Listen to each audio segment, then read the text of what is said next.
Welcome to another episode of Galaxy Gardens. My name is Chrissy, and today we're going to be harvesting everything out here. We have tomatoes, potatoes, beans, cabbages. I think there's something else, maybe some flowers. So let's get into it. We're in a race against the rain again because this is a very rainy summer. So let's see how much we can get done.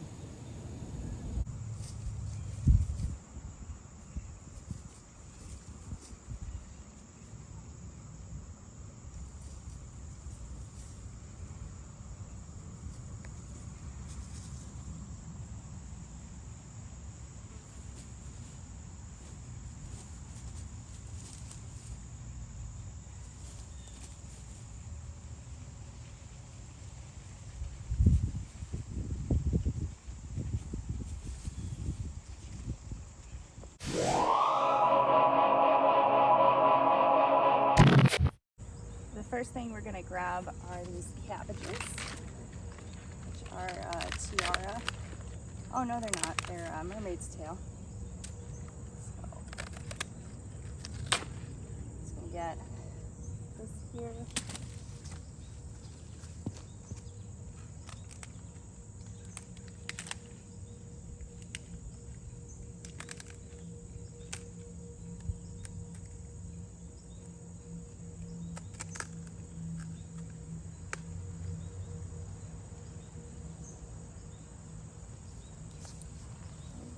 Here, there's one more, but I want to show you this up close. When you grow organic, sometimes you have to deal with stuff like this. This is cabbage worm. I'm just going to get rid of that. You can see some of the damage it did, but we're just going to harvest this for now. Obviously, it's caused some damage there, so it's not as big as it could be, but we'll get it cleaned up later on, and we'll see how they do. 4 little cabbages today, and those extra leaves will go to the chickens. I want to show you something interesting. So I harvested this cabbage about 2 weeks ago, and I had it advised to just kind of cut it at the base and see what happens. And you can see right here and right here we have 2 more cabbages growing back in, which is pretty cool. They're not going to get as big as the original head. This one is actually a pretty decent size when we harvested it. Made a reel about it if you want to go find that in our Instagram. But supposedly they'll get about half the size. Or you can harvest them when they're small and kind of eat them and treat them like Brussels sprouts. But now we're going to leave these. We'll see if the other ones will grow back. We still have quite a few weeks left, and cabbages are more cold hardy, so let's hope the rest of these kind of come back. You can see the leeks coming in, and if we go here, this is another one I harvested. Also has some growing back. You can see it has some cabbage worm damage, like from this little guy that fell off earlier. So I hate these things. They do a lot of damage. So if you want, you could take these and feed them to your chickens. I'm just gonna toss it to the yard. All right, next up we have our tomatoes, and we have quite a bit coming in. These are Jersey Devils. So I'm just gonna, really good size to them this year. It's supposed to look more like this, but that's okay.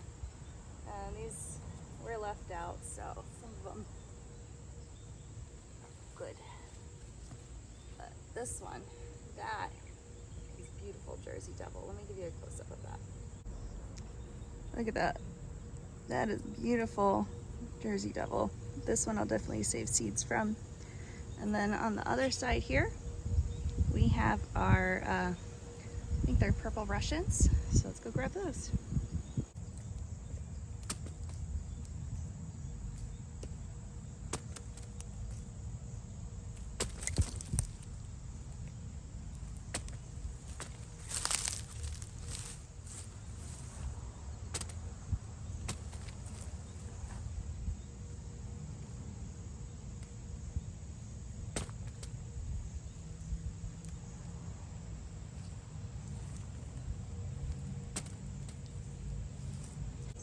I'll use this cabbage as kind of a divider for the different kinds.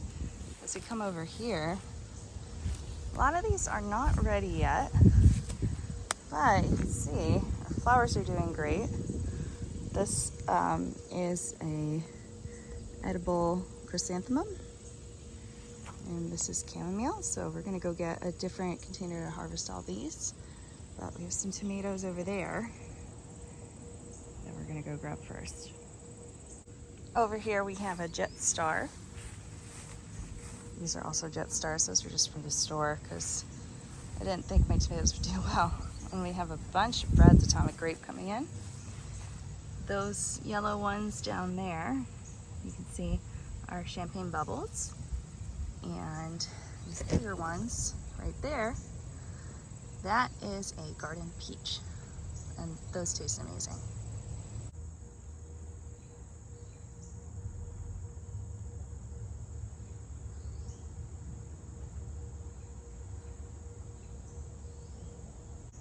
I want to show you where the Garden Peach tomato gets its name. And if you look at it from the top, from the side, and it'll get this nice peachy blushing on there. It looks like a small peach. Really, really tasty, highly recommend. This one we might be using for sauce or salsa, but definitely great for sandwiches and salads. We have a bit of a sun shower going on, but I wanted to show you this absolute beast of a Brad's Atomic Grape that came in. It clearly crossed with something. So it'll be really interesting to cut this open and see what we have inside. But I'm definitely saving seeds from this. And we're gonna have to take a hiatus because it's raining now. I'd say for first tomato flush haul, it's not so bad. Keep in mind we still have canned tomatoes left over from last year, and these plants are absolutely full of green tomatoes. And look at that. But now it's raining, so we gotta go inside.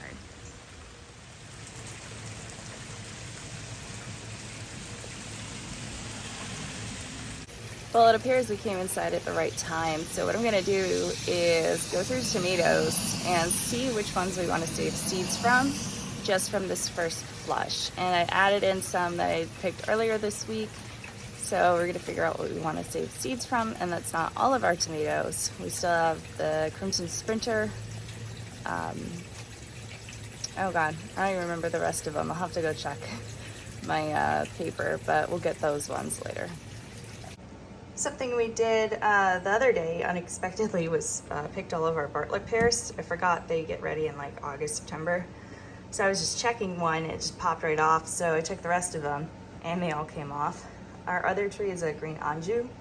That should be ready more like September, October. But we have our selection here just from what we picked today. So we have this absolutely perfect Jersey Devil. This is the purple Russian, and there was one that looked bigger than this, but this one's more true to like what it's supposed to look like. I haven't decided which of these garden peaches I want to save. I think I might go with the bigger one, but I kind of like the shape of this one better. We have our Champagne Bubbles, and then I'm going to save 2 of the Brad's Atomic. This one's a little bigger than you would usually see, but it is still true to shape. And then I really like this one with the unique shape. So we're gonna save seeds from both of them. And I just use a paper towel method. You can do the thing where you ferment the pulp and then wash it out to try to kill any like viral issues. We don't really deal with any kind of viral issues on our property, so I just put them on paper towels. I want to show you as well, these are all the berries that Greg picked outside. It's covered with blackberries, but there are a bunch of blueberries under there. It's pretty nice. Because these cabbages looked buggy, I just made a water vinegar solution. Put a little salt in here too. And we're just gonna soak them and see what comes out. It's already, you already see some gunk in the water. We're just gonna leave that, and then we'll clean them out good. If they're like super gross, we'll just give them to the chickens. Not a big deal. They can eat the bugs. But aren't they really pretty? I'm definitely growing this again next year. It's just nice green and purple. These are all the same variety. This one is small, but I think it's more true to like the shape you're supposed to get. I think they're supposed to get, in ideal conditions, like 2 or 3 times this size, but it's my first successful cabbage year, so we're gonna take it. These are our seeds that we're gonna be saving. Look pretty good. So we're saving a couple of varieties of the Brad's Atomic Grape, a couple of the peach, and a couple of the Jersey Devil. So they all tasted pretty good. I just took the seeds out, threw them in the freezer for now. And we'll make sauce with the tomatoes later on. But this is the way I do it. I'm sure there's other more recommended ways to save seeds, but this works for me, and I don't mind picking them off the paper towels when we're done. So looks good.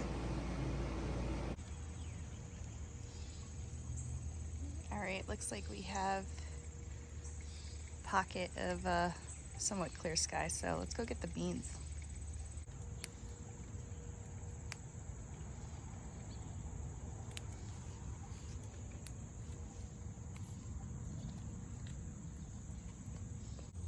And we're back. So it is not ideal to harvest your drying beans when it's wet out. That's also not ideal for them to be ready to harvest and get wet and then stay outside in a muggy environment. So we're gonna grab all of them and shell them and let them dry out inside. So let me show you how we know that they're ready. These are our Calypso beans, otherwise known as orchid beans. And you can see they're very yellow. Now, how do we know that they're ready to go? Well, this plant, you can see under here, they're starting to fill out, but they're green. There's still a small one on there, so we can leave this. Compared to these little plants, which some did better than others, you can see that the husk, I don't even know what you would call that, the bean shell is brown, dried out, a little more wet because it rained today. But these have completed their full life cycle, so we're gonna take them and shell them. And we'll be doing the same thing with our Jacob's cattle beans, and we're also gonna take a peek over where we planted the Zuki beans, lima beans, and cowpeas, purple shelled cowpeas, and see if any of those are ready as well.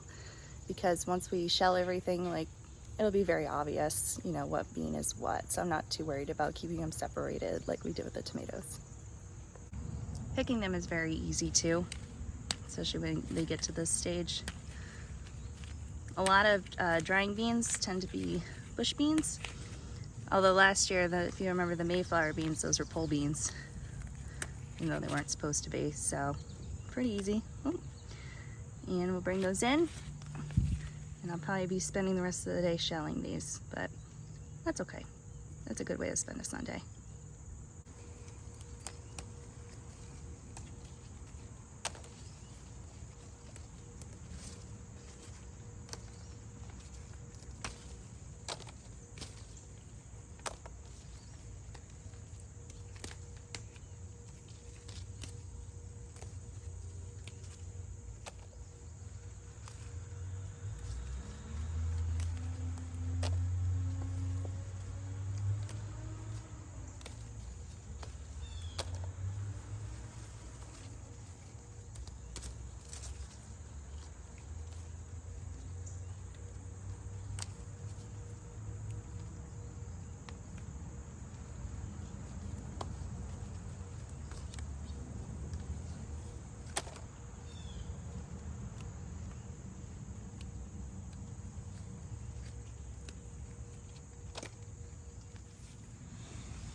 Now, if you're wondering why I'm leaving the plants in here, there is a chance that they might flower after the fact. Sometimes they take a little rest period and then put another flush out.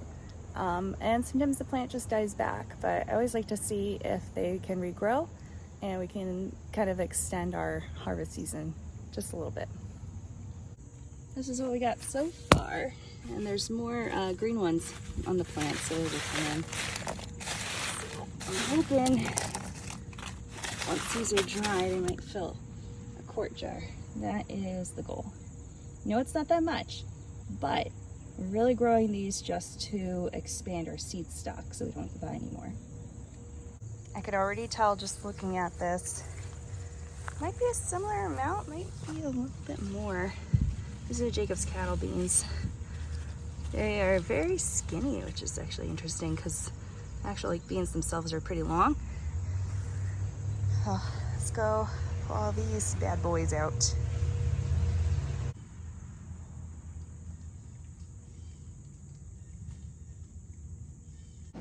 I wanted to show you what these beans look like before we move on to the next thing. Now, if you homestead and you grow beans, this is not for you. This is for people who have never seen beans before from the plant. So this, I believe, is from the Jacob's cattle bean. So you can see, nice and ready to go. And we have our beans in here. And if you remember, that's okay, I'll go grab that one. If you remember from when we planted them, they look just like that. And this one feels dry, but we're gonna still dry it some more. And then let's get one from a Calypso bean. All right, noted, takes 2 hands. But, as you can see, the Calypso beans or Orca beans look exactly like they did when we planted them. And that's our goal. Get these, dry them, and then the sooner we have that happen, the sooner we get to try eating them. Now, for years, I knew that like a couple beans tasted differently, but it wasn't that much of a difference. Since we've been growing our own drying beans, it's a world of a difference in how they all taste. Like from the cowpeas to the Mayflower beans to, I don't know, black beans, whatever. Very, very strong flavors. And because we're growing them ourselves and saving them ourselves, they're much fresher than what you might be getting from the store, where those beans might have a little bit more of a muted flavor depending how long they've been sitting before people buy them. So we are so excited to build up our bean supply, and it's just a good, you know, healthy food to have. But let's be real, it's about flavor. I almost forgot to show you this, but our pink seedless Reliance grapes are ready to harvest, so let's go grab them. I was out here the other day, and I noticed they're ready to go, so let's take them in. There they are. You can see they have a nice kind of blush to them. They're not, you know, truly pink. And I've tried a few of them. They're very sweet. They're really good table grapes. So we'll take these in and we'll enjoy them this week. Our grape plant is 3 years old and it's doing really well. We have another one. It's a green Niagara grape. I think it has seeds in it, but we won't get any this year. We'll probably get some next year. Okay, are you ready to pick some potatoes? Because I am, but it's very muggy out now, so let's see how fast we can do this. I genuinely don't remember what we planted. I'll put it at the bottom here. But we're gonna take out this one, or we're gonna take out the other one over there, and then our Baltic Rose ones, which are over by the Cardoon, need some more time. They just started flowering this week, so they'll probably be ready in another few weeks. Picking potatoes isn't hard, and it helps when you have them in a consolidated area that's free of weed competition. This is the way we do it. We'll just put them on the surface of the raised bed, and then cover it with straw. And I just go a little bit at a time. Let it come out. This is good to do with gloves because you never know what's gonna come in here. Worm. But this be good. So I just like to go a little bit at a time, see what we can get.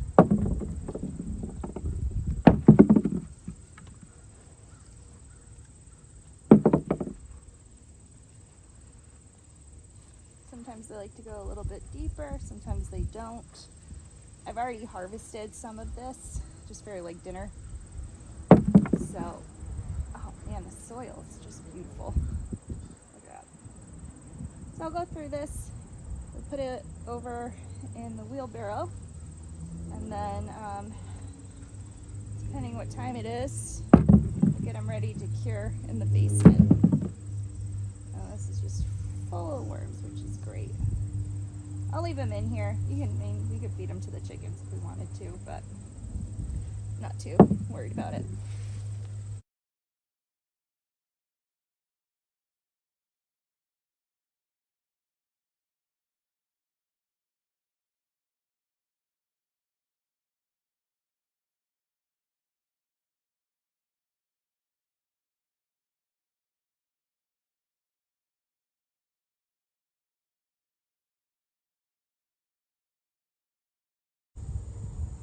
Okay, here is our raised bed all set. So what I'll be using this for is, probably after taking a little break, we gotta come out and plant a bunch of carrots and radishes and beets for the fall. I'm about 2 weeks behind on doing that. We've just been so busy. But this is the potato harvest just from this bed. It's a Yukon Gem, and if we hadn't been taking some for dinner, like every now and then, it'd probably be like a third more worth of potatoes in here. But this isn't a super prolific variety. We just wanted to try it. So this is our biggest one. Looks pretty good. Bigger than a chicken egg, probably just slightly bigger than a duck egg. So that'll be pretty nice to try these out. We've been enjoying them, but we'll see how they do in storage because we'll be putting everything in sand. I don't know how well you can see that, but that's our Baltic rose bed, and those are not ready to come out. You can tell because they just started to flower, and when potatoes flower, it lets you know they're about getting their tubers to the size you want, or starting to. But also the foliage is totally green. And we're going to compare that to the Purple Sun over here, which has the tops mostly died back. In the Yukon Gem, the tops were completely dead.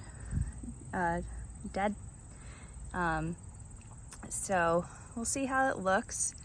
We got, I think, 5 pounds of the Purple Sun and 5 pounds of the Yukon Gem, and then 10 pounds of the Baltic Rose. So whatever we harvest from here, add that to the Yukon Gem, and that'll be about half of our potato harvest this year. So let's go take this out. Well, look at that. Turns out the Purple Suns did really well. We love getting the smaller potatoes. That's why we like to grow mid-season varieties versus stuff you use for like baked potatoes, which are usually long season like russets. But as you can see, the Yukon Gem, we didn't get quite as many of them, and we got double if not more of the Purple Suns. So these are gonna just go in our basement to cure. I just put them on a tarp, cover them with another tarp for like a week or two, and I'll check the skin to make sure it's doing pretty good. These were in the ground for a couple weeks since the tops died back, and that helps kind of speed up the curing process, and so the potato skin doesn't peel off when you dig them up. Now there is one key difference between these two beds, and that's in here. Let's see if I can find a piece. You see those little, they look like rocks? It's actually charcoal. Now adding wood ash to your raised beds is great. It's offers some good nutrients there. But we had some like wood ash with some charcoal chunks in there, and we just kind of tossed it in with the Purple Sun potatoes. And we've never grown these varieties before. They're brand new to us this year. But we might try that again next year and see if it has the same effect. It could just be that the Purple Suns are more prolific than the Yukon Gems. We kind of knew going in that the Yukon Gems wouldn't produce quite so much, but probably like bigger potatoes, which it seems it did. But we're gonna save our charcoal for next year and try it again. And if it has a good effect, we'll just keep doing it every year. But this is a pretty good potato haul so far. So this is half of our haul for the year, and our other half will be the Baltic Roses, which are bigger potatoes, so naturally gonna take longer to get going, but we're really excited for those. And then these, once they're done curing, the big ones we're gonna be storing in sand in a bucket. And then the smaller ones, we like to cut them up for like wedgie fries, or we'll boil them and just freeze the like parboiled potatoes. So when we want to use them again, they're really easy just to roast up in the oven, in a pan, or mash up if we want mashed potatoes.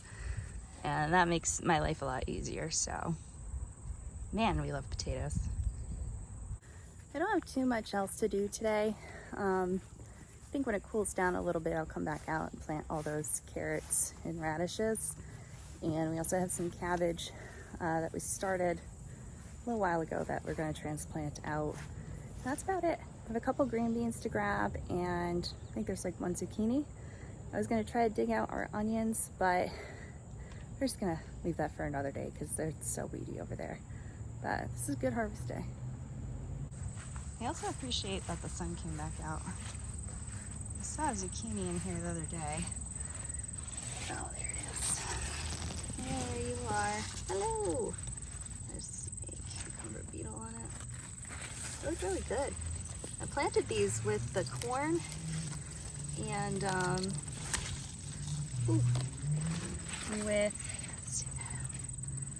that's a good size zucchini.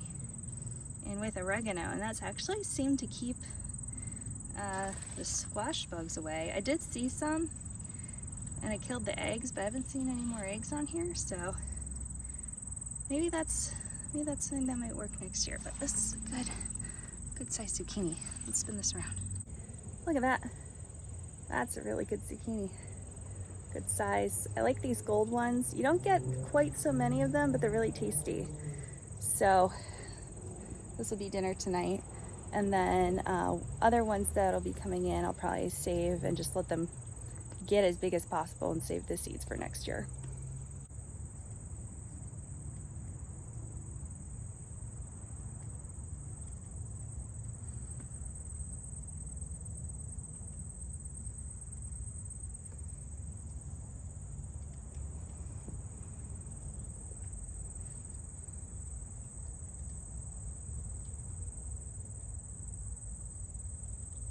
Well, I'm glad I checked because there's another zucchini in here. I know zucchini and just general summer squash can be overwhelming, but this is really good zucchini you're from. This one has 2 coming in. Can you see that? There's another one coming in down the way. And then this is ready to come out. Need some scarpaccia. Another weekend. Let's put that with the other one. It was really good. So let's see what we can make with these. This is a Italian striped zucchini. It's got a fancy name, I don't remember. But yeah, a whole bunch of good ones. And our follow-up sowing of summer squash is also doing well. But I have some more ones coming in. So this is great. I just want like a bunch for the freezer. Might end up doing the thing where you shred it and get the liquid out of it and freeze it. But there's about 6 more coming in that I'll probably be able to get later this week. So let's go take these in. I've gone back inside, but I think that'll do it for our big harvesting day today. If you remember from the spring, I said we'd have 4 main kind of big planting days. Well, I think we're gonna have 2 big harvest days. No, I take it back. 3 big harvest days. So this is harvest day number 1. Now, of course, we go through everything and we'll grab, you know, something that's ripe here and there, get something for dinner, whatever. But actually taking like a full day to kind of go around and do everything, today is day 1 of 3. The other 2 days I expect are when the other potatoes are ready to come out, and then when the corn and sorghum are all ready to harvest. That'll be really fun, especially with all the new kinds of corn varieties we got. Really looking forward to seeing how they come out. But now we have everything inside. Greg cored and set some of our tomatoes to be frozen. We put some other ones in the fridge we're gonna be making some salsa with. I have to go because our cilantro is not doing too good and our hot peppers aren't coming in yet. So I think I'm just gonna have to suck it up and go to the store to get some hot peppers, and we'll make some salsa, and we'll go from there. As far as everything else, I think I'm just gonna spend the rest of the day shelling beans. This really didn't take all day. I think I started at like, I don't know, like 11:30, and it's about 3:30 right now. Took a couple breaks in between, so overall probably like 3-ish hours worth of work altogether to bring everything in and get some stuff ready to go. I still have those cabbages soaking, and I grabbed a couple extra ones from out front. So to add those to, I think I harvested like 3 or 4 other cabbages the other week. I think we have enough where we can make some sauerkraut, but I haven't decided like what kind of sauerkraut I want to make. I'm gonna look at some recipes, and then yeah, I think we just have to deal with the beans. I mean, we have all our bartlett pears, but we're just gonna eat those. I might can some. I have some mangoes I gotta deal with too, but not too bad, not too overwhelming. I do appreciate you being here today though, and we'll have some food preservation videos coming up because it's that time of year. And now that the tomatoes have started coming in, they're going to come in very fast. It always takes a while for that like first flush to kind of come in and do its thing. But once the rest of them go, we'll just be getting tomatoes for like the next month and a half. But I appreciate you being here. We'll see you next time, and whether it's day or night where you are, I hope you stay well.